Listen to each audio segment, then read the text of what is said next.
UDF-ന് പണമില്ലെന്ന് പറയുന്നത് ഒരു സ്റ്റണ്ടാണ്. ഇപ്പം നമ്മൾ ആലപ്പുഴ മാവേലിക്കര പാർലമെൻറ്റ് മണ്ഡലത്തിലൂടെ കൈരളി ഒന്ന് സന്ദർശിക്കും. ഞങ്ങൾ ഒരു ബോർഡ് വെച്ചിടത്ത് 10 ബോർഡ് വെച്ചിട്ടുണ്ട്.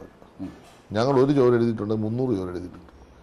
പണം വാരി എറിയുകയാണ്. ഈവൻറ്റ് മാനേജ്മെൻറ്റാണ് മൊത്തം ചെയ്യുന്നത്. ഇതിനോടൊപ്പം തന്നെ കോടാനുകോടി രൂപയുടെ ചെലവഴിച്ചു. ഇവർ നടത്തിയ പ്രചരണം ഞങ്ങളുടെ അവരുടെയും കൂടെ ഒന്ന് എടുത്തു നോക്കുക. ഇവർക്ക് പണമില്ലെന്ന് എന്ത് അസംബന്ധം. അത് പറയാൻ പെട്ടെന്ന് ആളുകൾ നോക്കുമ്പോൾ ഹസൻ ഇങ്ങനെ ഒരു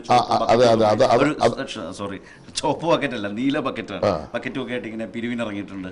അപ്പോൾ പണമില്ല എന്ന് മലയാള മനോരമ പറയുന്നതും ഹസൻ പോകുന്ന ചിത്രവും കണ്ടാൽ അപ്പോൾ ഇന്നിപ്പോൾ പറഞ്ഞിട്ടുണ്ട് അങ്ങനെയും പോയി പിരിക്കേണ്ടതെന്ന്. കാരണം എന്ന് വെച്ചാൽ കാശയിലുണ്ട്, പിന്നെ നമ്പർ ഇട്ടതാ എന്ന് ഇന്നിപ്പോൾ പറഞ്ഞിട്ടുണ്ട്. KPC സർക്കിൾ ഇന്ന് വന്നിട്ടുണ്ട്. ആവശ്യമില്ല ബക്കറ്റുമായിട്ട് ഇറങ്ങരുത്, ആ സമയം കയറി വോട്ട് ചോദിക്കുന്നത് നല്ലത്. കാരണം ചന്ദ്രത്തൊക്കെ ആൾ ചെയ്ത് വിളിക്കാൻ തുടങ്ങി. ഇവർക്ക് കാശില്ലെന്ന് പറയുന്നത് സ്ഥലത്ത് 8,000 കോടി പിന്നെ നമ്മുടെ ഇലക്ട്രിക് ബോർഡിൽ മറ്റൊരു മേടിച്ചപ്പോൾ 2,000 കോടി ഇവർ മേടിച്ചില്ലേ. ഇവർ ഈ 2,000 കോടി മേടിച്ച് ഇവിടെ കൊണ്ടു കളഞ്ഞു. അത് ബാൻ ചെയ്തിട്ടില്ല. ഇൻകം ടാക്സുകാർ തൽക്കാലം മറ്റു ചില കേസിലാണ് പറഞ്ഞത്, മുമ്പുള്ള കേസിലാണ്. അപ്പോൾ പുതിയതായിട്ട് വന്ന പണം ഇവിടെ കൊണ്ടുകൊടുത്തു. അതെല്ലാം കോടിക്കണക്കിന് രൂപ ഇങ്ങനെ കൊണ്ടുവന്ന് ഓരോ മണ്ഡലത്തിലും കൊടുത്തുകൊണ്ടിരിക്കുകയാണ്. ഇവർക്ക് ഇന്ത്യയിൽ ഒരു 300 സീറ്റ് അവർ മത്സരിക്കുമെന്ന് വിചാരിക്കുക. ജയിക്കാൻ വേണ്ടി ഒരു 300 സീറ്റാണല്ലോ അവർ പറയുന്നത്. 500 അവർ മത്സരിക്കുള്ളൂ. ആക്ച്വലി ആ 300-ൽ 15 കൊടുത്താൽ തന്നെ എത്ര ആവും?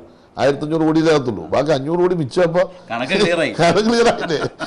500 കോടി മിച്ചല്ലേ, കാശില്ല. മാത്രമല്ല പിന്നെ ഇവര് ഞാനത് ആലോചിക്കുന്നത് ആരാണ് AICC ട്രഷറർ എന്നുള്ളത്. അങ്ങനെയാണെങ്കിൽ മന്ത്രി സജി ചെറിയാനായിട്ട് കണക്ട് ചെയ്തിട്ട് ബാക്കി കാശ് എവിടെ നമ്മൾ ചോദിക്കേണ്ടി വരുന്നില്ലേ? പണം കോൺഗ്രസ് ഇല്ലെന്ന് പറഞ്ഞാൽ കോൺഗ്രസ് മെലിഞ്ഞാലും ആന മെലിഞ്ഞെന്ന് പറയുന്നത് നമ്മൾ അംഗീകരിക്കും. പക്ഷെ കോൺഗ്രസ് മെലിഞ്ഞാലും പണം ഇല്ലെന്ന് പറയാൻ കഴിയില്ല.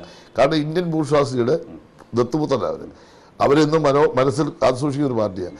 BJP-യേക്കാൾ കൂടുതൽ വലതുപക്ഷ രാഷ്ട്രീയ കൈകാര്യം ചെയ്തവരാ, എന്നും സമ്പന്ന വിഭാഗത്തിനോടൊപ്പം നിന്നവരാ. അപ്പോൾ സ്വാഭാവികമായിട്ട് അവർ നിലനിൽക്കേണ്ടത് ഒരു പരിധി വരെ ഇന്ത്യൻ ബൂർഷ്വാസ് ആവശ്യമാണ്.